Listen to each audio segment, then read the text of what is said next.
In the year 1890, exactly 200 years after the destruction of the Cathedral of San Miguel de los Remedios, three families, living in different states across Mexico, began constructing churches that would forever change the destiny of their communities. Their names were different.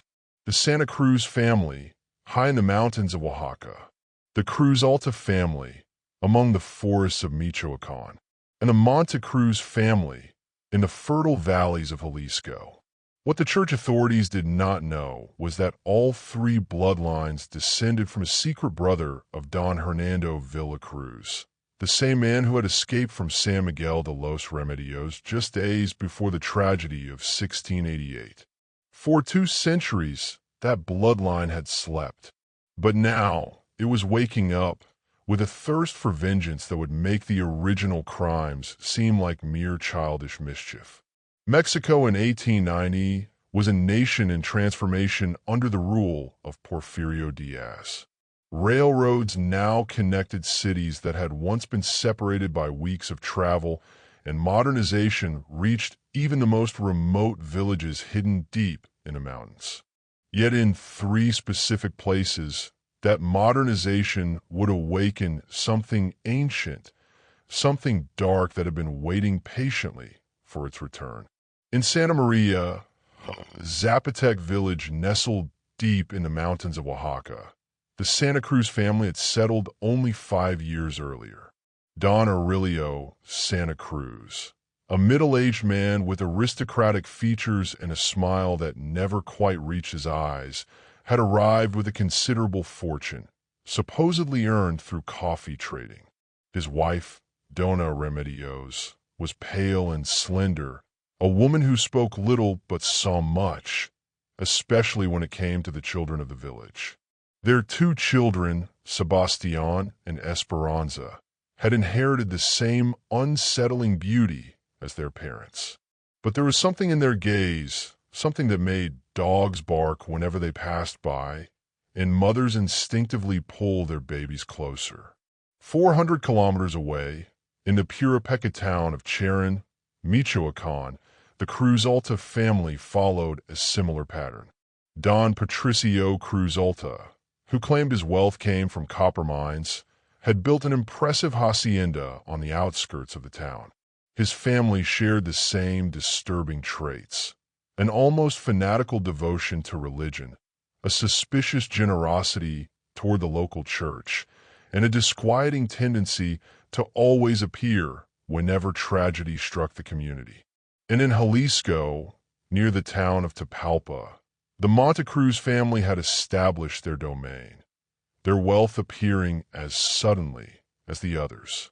Don Evaristo Monte Cruz, a corpulent man with hands too large for his frame, had bought the region's most fertile lands and built a private chapel where, according to rumor, masses were held at strange hours of the night.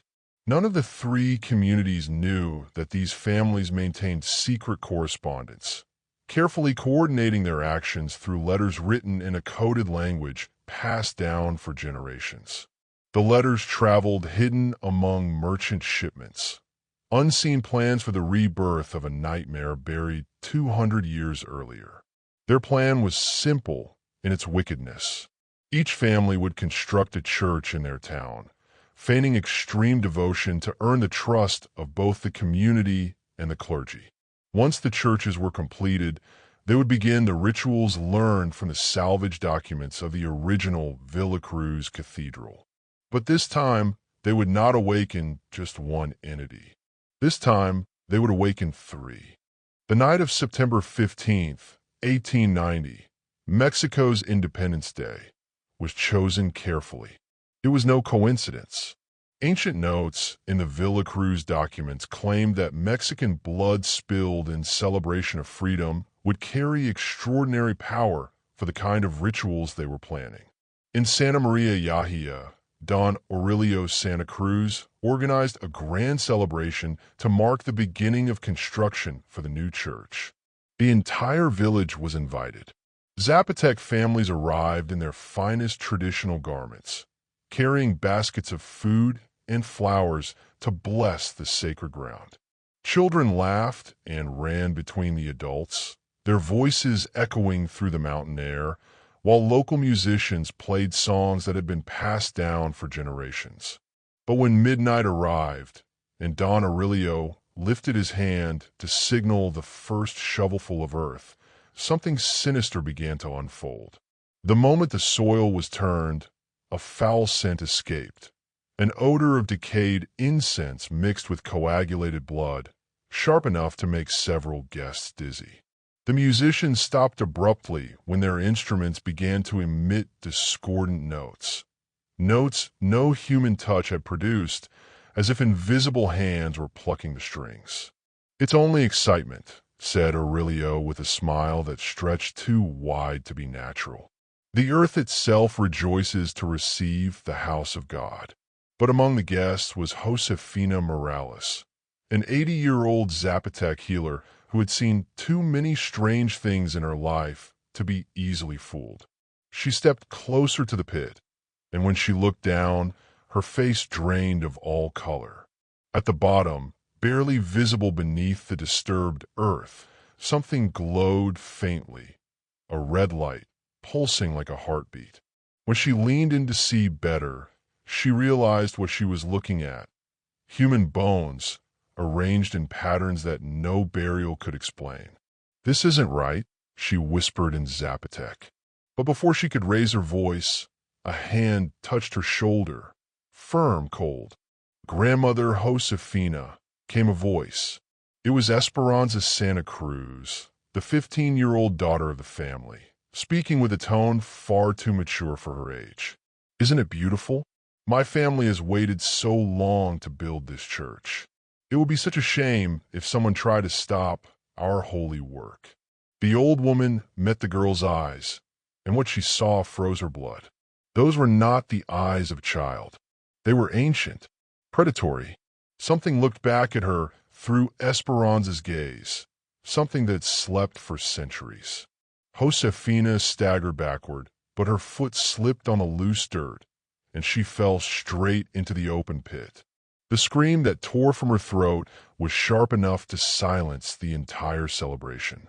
People turned toward the sound, rushing to the edge of the excavation. But by the time they reached her, it was too late. Josefina Morales lay motionless at the bottom of the hole, eyes open toward the starry sky, lifeless. "What a tragedy," declared Don Aurelio, though not a trace of sorrow tainted his voice. "The poor grandmother must have suffered a heart attack from all the excitement. But surely she would have wanted us to continue this sacred work. Her death shall be the first sacrifice to bless our church." No one saw the faint smile that crossed Dona Remedios's face as Josefina's blood seeped into the soil, nor how quickly the ground drank it in, as though the earth itself had been waiting thirsty. That same night, 400 kilometers away in Charan, Michoacan, the Cruz Alta family held their own first stone ceremony. The tragedy there was different in detail, but identical in purpose. A young artisan named Tomas Joani, known for his skill in wood carving, fell accidentally into the excavation, impaling his chest with one of his own tools. And in Tapalpa, Jalisco, during the Monte Cruz celebration, a 7-year-old girl named Carmen disappeared among the crowd. At dawn, her body was found at the bottom of the pit, the same pit where the church would soon rise. The villagers called it an accident, but those who knew her best whispered that Carmen had been climbing trees and cliffs since she learned to walk. There was no way she could have simply fallen. Each of the 3 families had begun their projects with blood, just as the ancient instructions demanded. And deep beneath the soil of each town, something that had slept for 200 years began to stir, slowly stretching, feeding on the lives that had just been taken. In the months following the inaugural ceremonies, the 3 communities began to change. At first, the transformations seemed like blessings, progress, prosperity, divine favor. But slowly, the true nature of these miracles began to reveal itself. The construction of the churches advanced with unnatural speed. Foundations that should have taken months appeared completed overnight. Walls rose higher each morning, as if invisible hands had labored in the darkness. Workers swore they hadn't touched certain sections, yet each dawn revealed new progress, perfectly executed. In Santa Maria Yahia, the Zapotec laborers hired by the Santa Cruz family began reporting strange dreams. They dreamt of their ancestors building temples deep within the mountains, illuminated by red fires that burned without smoke. They awoke with their hands covered in dirt, and sometimes in dried blood beneath their fingernails, unable to explain how it got there. Some began muttering in languages no one recognized, words that sounded like a mix of ancient Latin and dialects long lost to history. Father Vicente Ruiz, the local priest, had at first been delighted by the family's apparent piety and by the miraculous pace of construction. But soon, unease crept in. He noticed the workers digging much deeper than necessary for the foundations. When he asked Don Aurelio why, the man smiled that same hollow smile. "Father," he said softly, "the foundations of a house of God must reach as deep as possible. We must ensure that our church is firmly anchored, not only to the earth, but to the oldest spiritual roots of this land." What Father Ruiz did not know was that the Santa Cruz family had been secretly studying ancient Zapotec archaeological sites, searching for pre-Hispanic temples once dedicated to deities who demanded human sacrifice. The site they had chosen for their church was not random. It stood directly above an ancient ceremonial center where, according to forgotten codices, blood had been offered to gods for more than 1,000 years. In Sharon, the Cruz Alta family followed a similar path, one adapted to Purépecha tradition. Don Patricio hired the best artisans in the region, promising them wages twice what anyone else would pay. But soon, those artisans began to create things they had never before imagined. Wood and stone carvings twisted into shapes that seemed to move when no one was watching. The master carver, Venustiano Coria, known for his precision and piety, found himself creating designs he didn't understand, symbols his hands seemed to know by instinct, though his mind recoiled from them. The figures he sculpted were officially saints, but their faces expressed agony, not holiness. Their eyes followed whoever stood before them. "It's as if my hands remember things my mind has forgotten," he confided to his wife one night, showing her the bloody blisters on his palms. "When I work on that church, it feels like someone else is guiding my chisel." His wife, Soledad, noticed that he had begun speaking in his sleep, whispering names she did not recognize, describing rituals that made her cross herself in fear. When she begged him to quit the project, Venustiano refused with a strange, feverish passion. "I can't stop," he murmured. "They've made that clear to me. The work must continue." Meanwhile, in Jalisco, the Monte Cruz family had chosen a darker strategy. Instead of hiring locals, they brought in men from distant regions, laborers with no families, no roots, no one to notice if they vanished. They were housed in barracks on Monte Cruz property, isolated from the town and utterly dependent on their employers for food and shelter. The villagers of Tapalpa began to notice changes in those workers. At first, they were ordinary men, cheerful, talkative. But over time, they grew silent, obedient, moving in unison like machines. Their eyes lost their spark, their steps became mechanical. When anyone tried to speak to them, they replied in murmured phrases that sounded like prayers, but in no language anyone could identify. Dona Refugio Hernandez, who ran the local inn, tried several times to bring them warm meals out of compassion. But each time she approached the barracks, she heard noises that froze her heart. Not only the chanting of the men, but other sounds, low, animalistic, as if something was being sacrificed in the dark. "There's something wrong with that family," she told the local priest, Father Sebastian Mora. The workers they brought, they don't seem Christian. And those sounds at night, Father, no prayers I know sound like that. But Father Mora, an old man weary from decades of rural service, was blinded by the Montecruz family's generosity.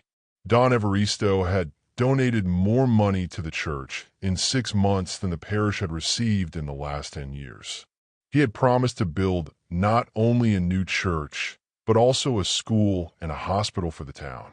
Let us not judge those whom God has blessed, Father Mora replied kindly. The Montecruz are devout people. What you hear at night are probably Latin prayers. We should be grateful to have such faithful souls among us. None of the 3 priests knew that the families were in constant contact, exchanging not only construction plans, but detailed ritual instructions preserved from the original Villacruz archives. Each letter was written in a reddish ink and encoded with a system that combined pre-Hispanic symbols with corrupted Latin. One letter, dated October 31st, 1890, came from Aurelio Santa Cruz himself. Blood brothers, the preparations in Oaxaca proceed as planned. The earth has accepted our initial offerings, and the ancestral presence grows stronger each day. The locals are receptive. Esperanza has shown remarkable ability in identifying whose blood will serve our purpose best. I propose we synchronize the next phase under the new moon of December. By then, the foundations will be complete and the ceremonial chambers ready. Patricio Crisalta's reply was equally chilling. Aurelio, the Puripeca artisans are more sensitive than expected. Some have begun channeling knowledge they should not possess, carving symbols of our ancestors without instruction. Promising, yes, but dangerous. We must accelerate before they awaken fully to what is happening. The vessels are being prepared, and December's harvest will provide the strength we need. And Evaristo Montecruz's letter was the most explicit of all. Beloved cousins, the experiments in Jalisco have exceeded all expectations. The foreign workers make ideal vessels. We've already achieved partial transfers lasting several weeks. The entity grows stronger, hungrier. I propose that we prepare the ritual of convergence for the winter solstice. By then, the 3 presences will be ready for unification. Those letters, carried by illiterate messengers who all died mysteriously shortly after delivery, coordinated not only the church's construction, but the birth of something buried deep beneath Mexican soil for 2 centuries. And in the towns above, strange patterns began to emerge, coincidences that soon became impossible to ignore.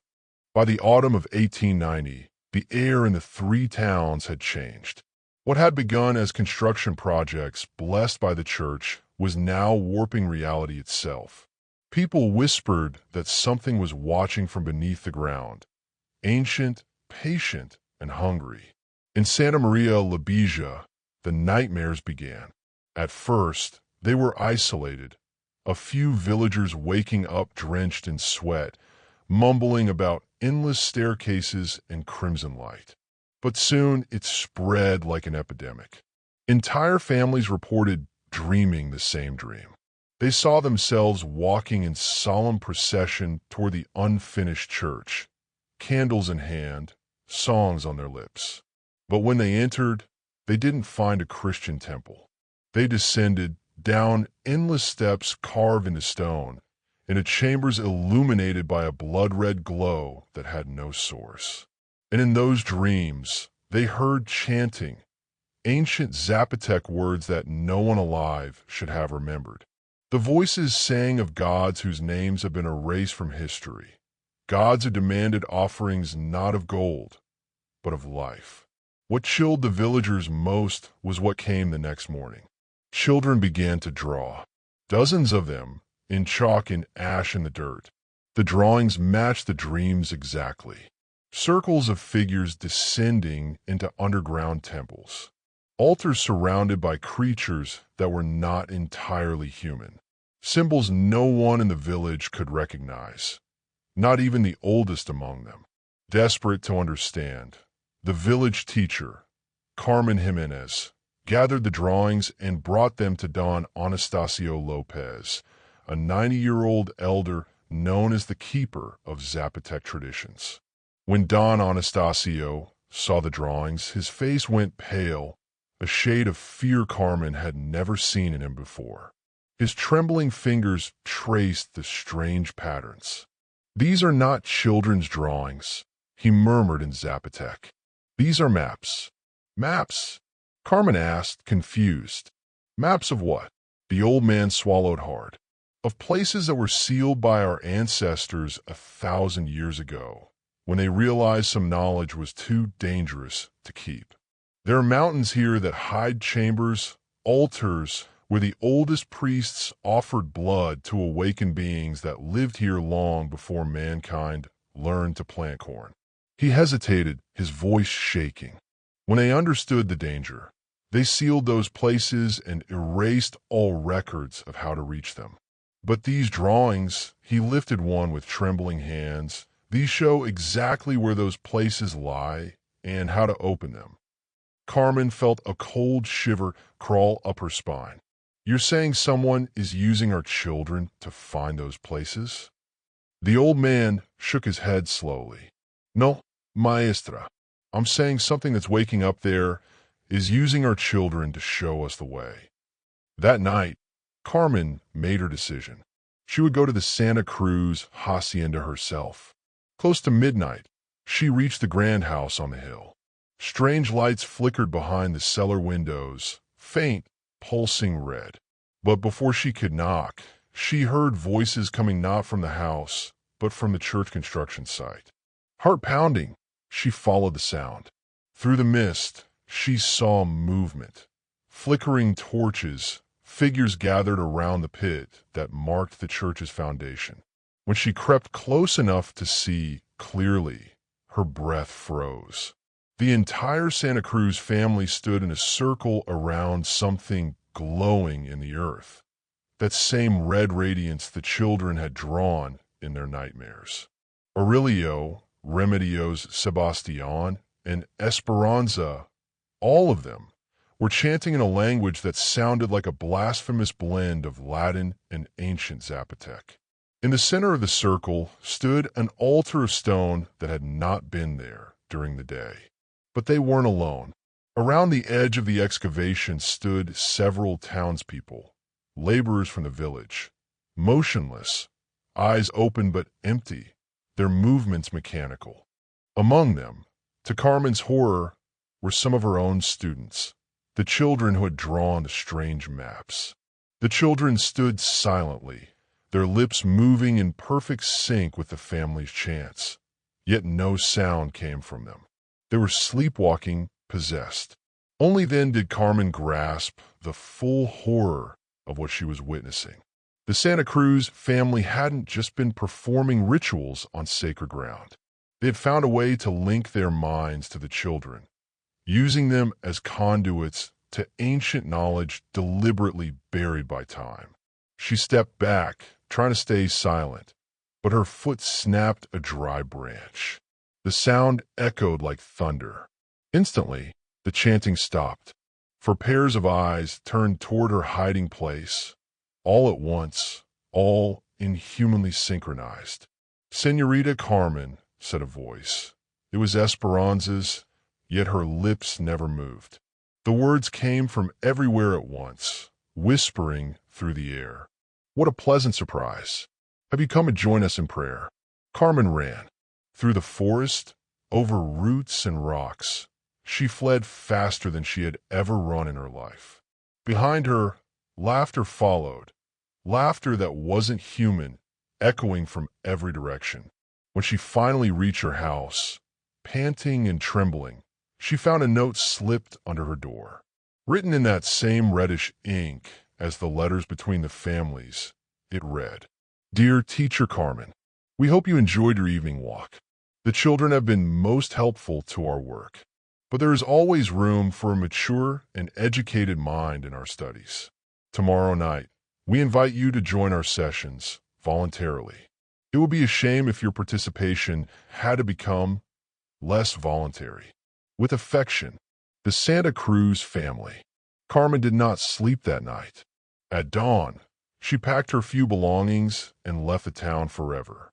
Before leaving, she entrusted a detailed letter to Don Anastasio, describing everything she had seen, begging him to protect the children. That letter would become the first document to alert the authorities of what was truly happening in the three towns. But by the time anyone acted, the events had already moved far beyond the point of no return. By November of 1890, the events in the three cursed towns had begun spiraling towards something catastrophic. What had once been whispered superstition now manifested in full daylight, in blood, wood, and stone. And the first to fall completely was Venustiano Coria. In Sharon, Michoacan, the master woodcarver who had once been admired across the region was now a man consumed.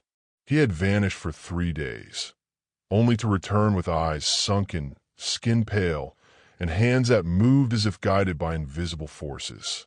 When he reappeared in his workshop, the great altarpiece, the retablo for the Cruz Alta Church, stood finished. Something that should have taken months of work had been completed in mere nights. But it was not the speed that horrified those who saw it. It was what it was. At first glance, it depicted the holy saints of the church, St. Francis, St. Joseph, the Virgin Mary. But when the light shifted, their faces changed. Their eyes widened in silent screams. The Virgin no longer held a child, but a twisted creature, half infant, half something else. And St. Francis's mouth, when viewed from the corner of one's eye, was open in an endless, voiceless cry.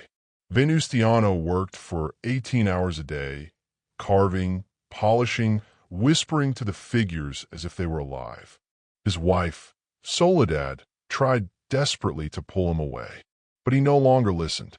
"Someone speaks to me," he told her one night, his voice trembling between awe and terror.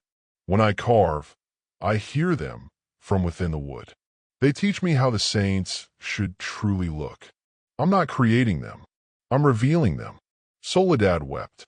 "You're scaring me, Venustiano. These are not saints. They're something else." He turned to her then, eyes glassy, and murmured, "I can't stop. They won't let me." Soon, he began talking in his sleep, not in Spanish, but in ancient Purépecha and in a broken form of Latin, speaking of rituals, of offerings, of transference. And each morning, the carvings on the altar seemed subtly different. The wood pulsed faintly beneath the varnish, like veins beneath skin. One frigid night, Soledad awoke to find her husband gone. Following his trail through the cold mist, she saw the door of the church ajar, candlelight flickering inside. She crept in and froze. Venustiano stood before the altar, whispering to it as if it were a living being. And then she heard the voices, not from him, from the wood itself. The carved saints answered. Their lips didn't move, but their voices filled the air, low, layered whispers in that same unholy blend of Purépecha and Latin. "The artisan's blood has blessed the work," murmured a voice that seemed to come from the wooden figure of St. Joseph. "Now we require the blood of his lineage to complete the binding." Venustiano's reply came in a tone that was no longer his own. "My blood is yours. My hands are yours. The work must be completed."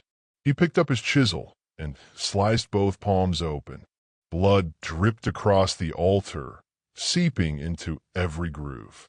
As the drops touched the wood, the figures moved.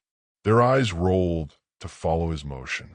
Their mouths curved into smiles, mocking inhuman smiles.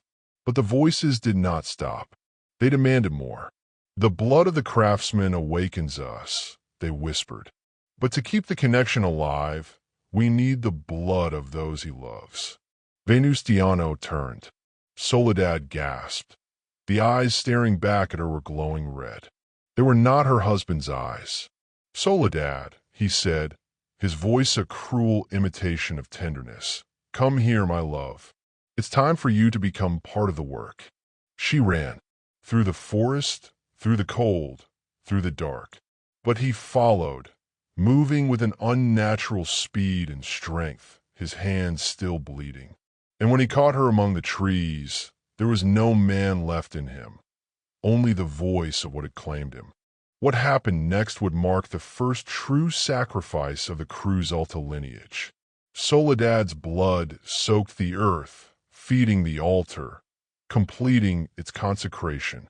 At dawn, her body was found in the woods. The official explanation was simple: a wild animal attack. There were jaguars in the region, after all. The claw marks looked convincing enough. But those who prepared her body for burial noticed something strange. The cuts were too clean, too deliberate, and the expression on her face, frozen in terror, told another story. As for Venustiano, they found him 3 days later, dead in his workshop. The coroner claimed it was an accident, that he had fallen onto his own tools. But those who washed his body for burial noticed that both his hands had been cut off after death. No one ever found them. Meanwhile, far to the west, in Jalisco, things were descending into a nightmare of their own. The foreign workers hired by the Montecruz family began to disappear, one by one. But even stranger, no one seemed to remember them. Dona Refugio Hernandez, the innkeeper, kept careful records of every man she fed. 24 workers in total. But when she checked her ledger, only 12 names remained.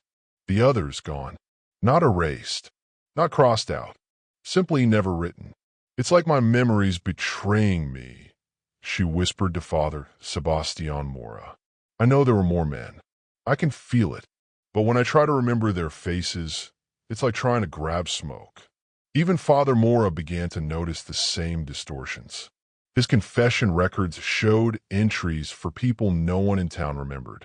And when he tried to recall them himself, his mind went blank, as though their existence had been unwritten.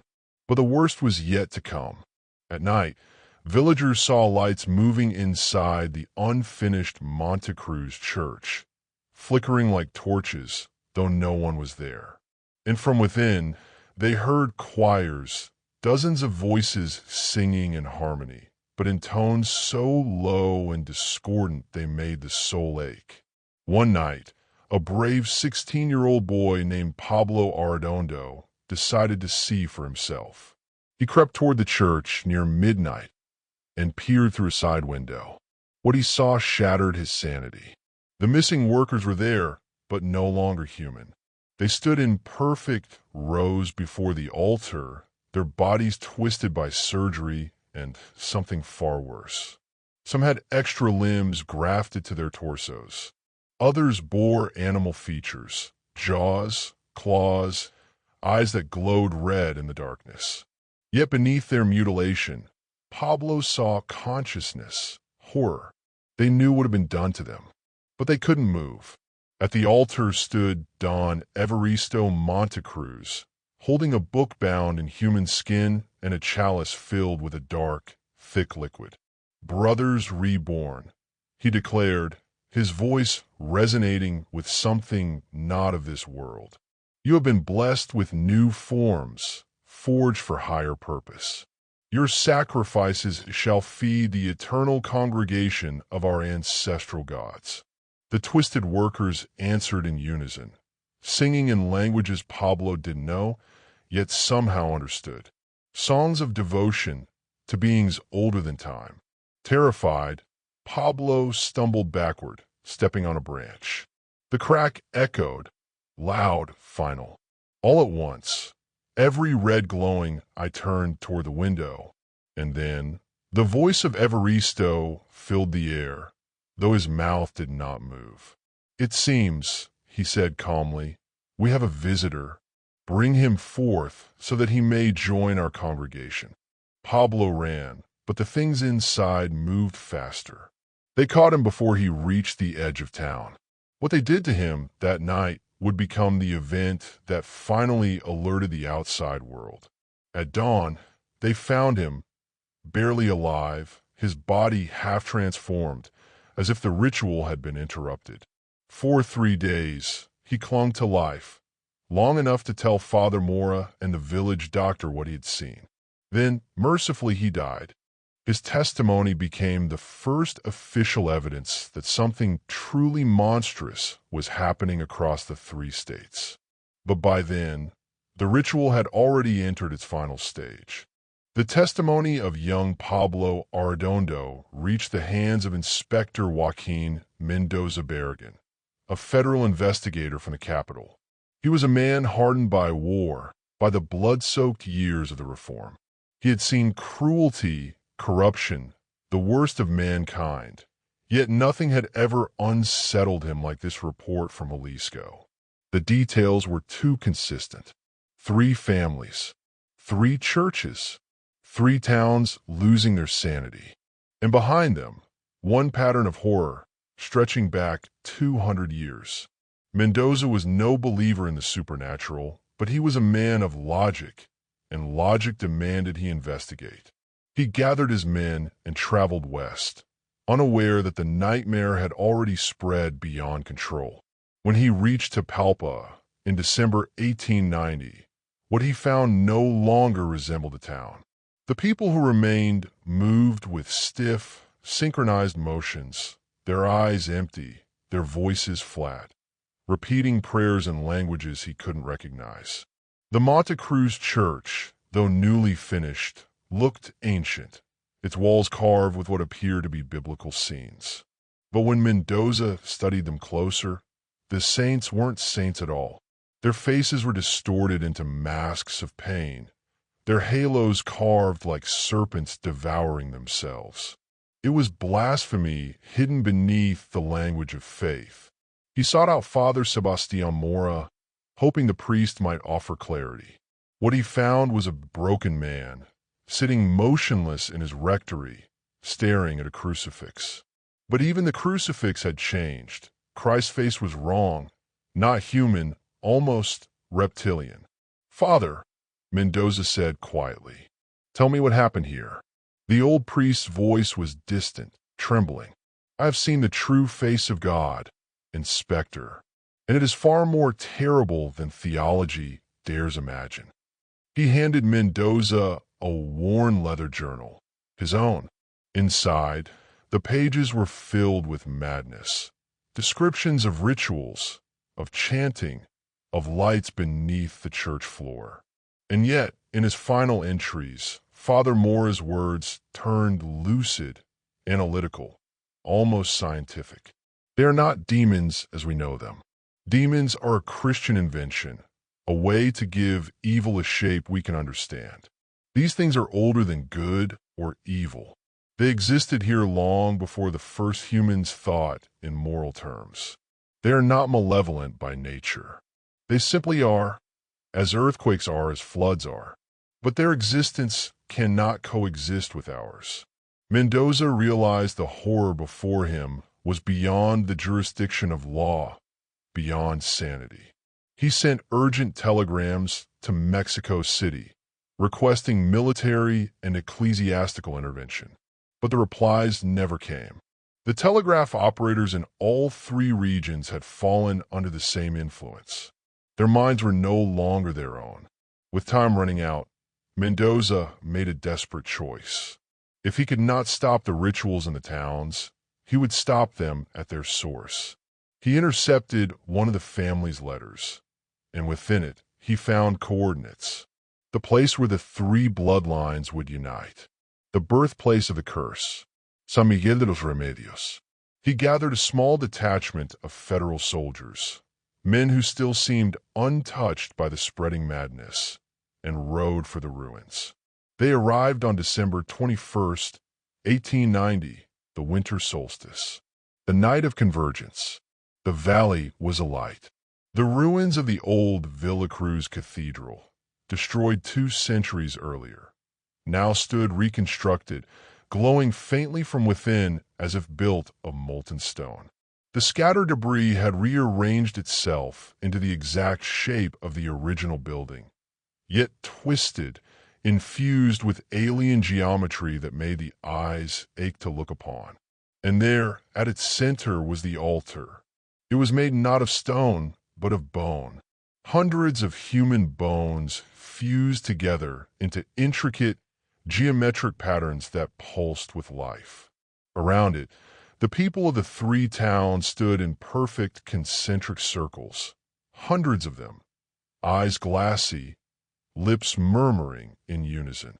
And at the front, presiding over it all, stood the three patriarchs: Aurelio Santa Cruz, Patricio Cruz Alta, Evaristo Montecruz. They were no longer men. Their forms had stretched, reshaped, flesh bending like wax, merging with something unseen. When they spoke, their voices came in chords, layered, painful to hear. 2 centuries they intoned together. We have waited to restore the true order. The invaders brought weak gods, but the ancient ones of this land are eternal. Tonight, we reclaim what is ours. Mendoza gave the order to fire. Bullets ripped through the air, but passed harmlessly through the 3 figures as if through mist. Worse still, with every shot, the light around the altar grew brighter, feeding off the violence. And then it appeared. From the altar rose a shape, vast, shifting, made of shadow and light. Faces merging and unmerging, human and inhuman. It was all 3 entities combined, the gods of earth, blood, and stone. Their merging form towered over the cathedral ruins, stretching toward the sky like a living eclipse. The soldiers fell to their knees, their minds cracking beneath the sight.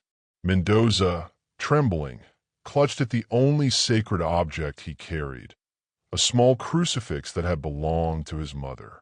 It was not blessed by the church, but it was filled with decades of her faith, her love, her whispered prayers. He whispered, "Madre, Ayadame," and charged forward. As he raised the crucifix toward the altar, a blinding white light erupted, pure, clean, and unbearably bright. The monstrous form shrieked, its cry like the earth itself being torn apart.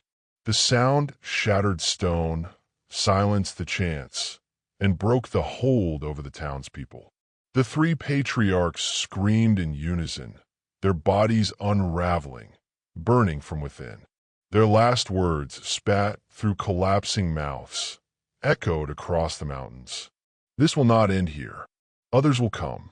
Blood calls to blood, and what has awakened will never sleep again. The light flared once more, and then silence. The cathedral collapsed, burying what remained of the altar.